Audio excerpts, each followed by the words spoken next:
Joaquin El Chapo Guzman, one of the most elusive figures in modern criminal history, a man who evaded capture time and time again, becoming a legend in his own right.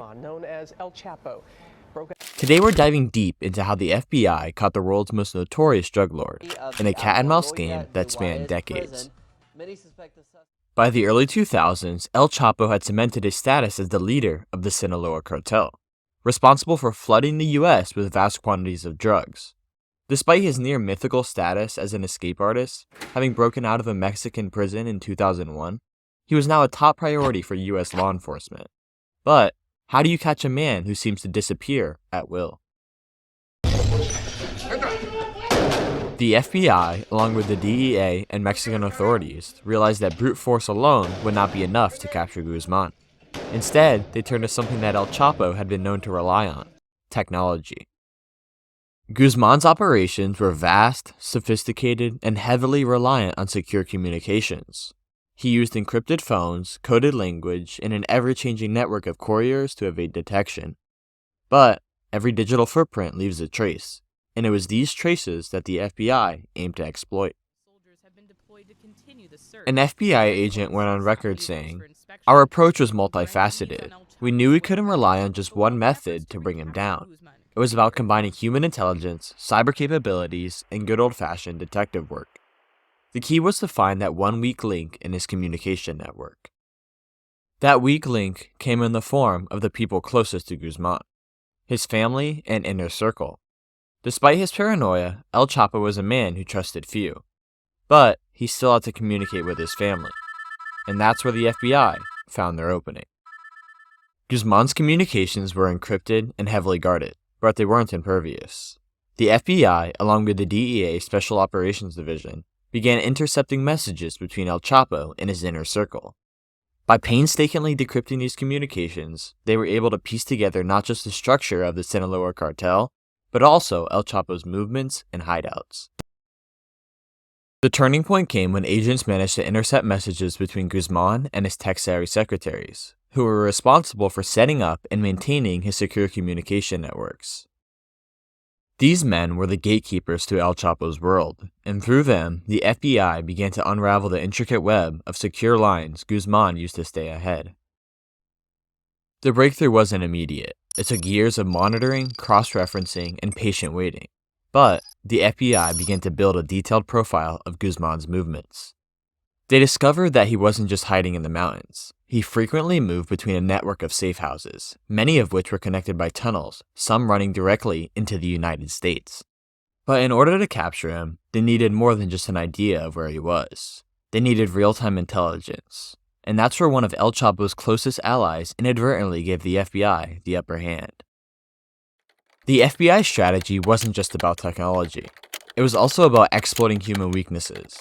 Over the years, the FBI and DEA had managed to flip several key figures within the cartel. But in 2014, they landed their biggest asset yet: El Chapo's own communications network manager, who we can refer to as El Bravo. El Bravo had grown disillusioned with the constant threat of violence and pressure within the cartel. Faced with the possibility of life in prison, or worse, he chose to cooperate with US authorities.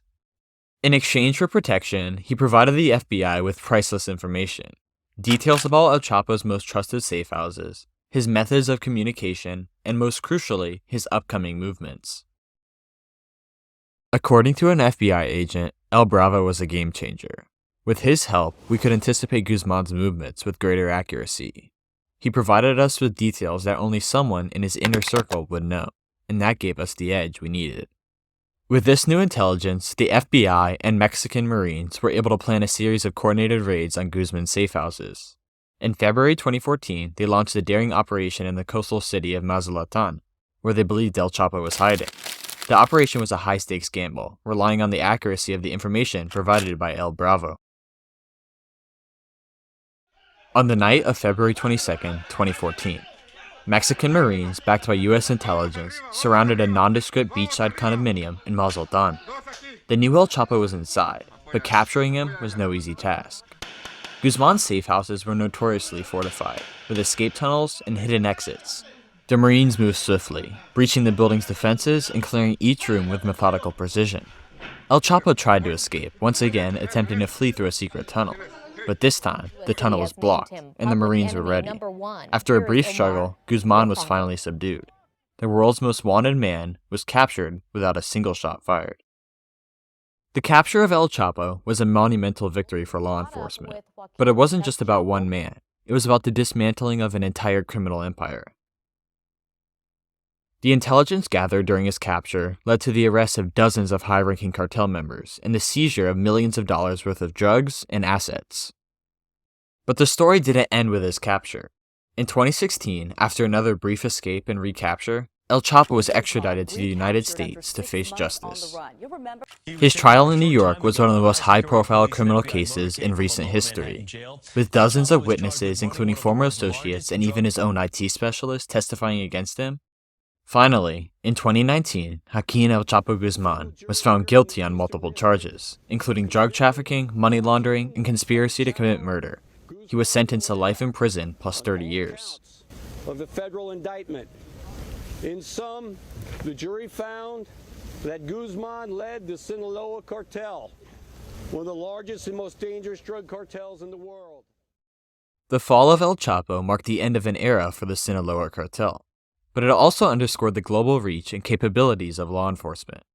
It was a victory won not just through brute force, but through patient, meticulous work of dedicated professionals, agents who spent years piecing together the puzzle, using technology, human intelligence, and sheer determination to bring one of the world's most dangerous men to justice.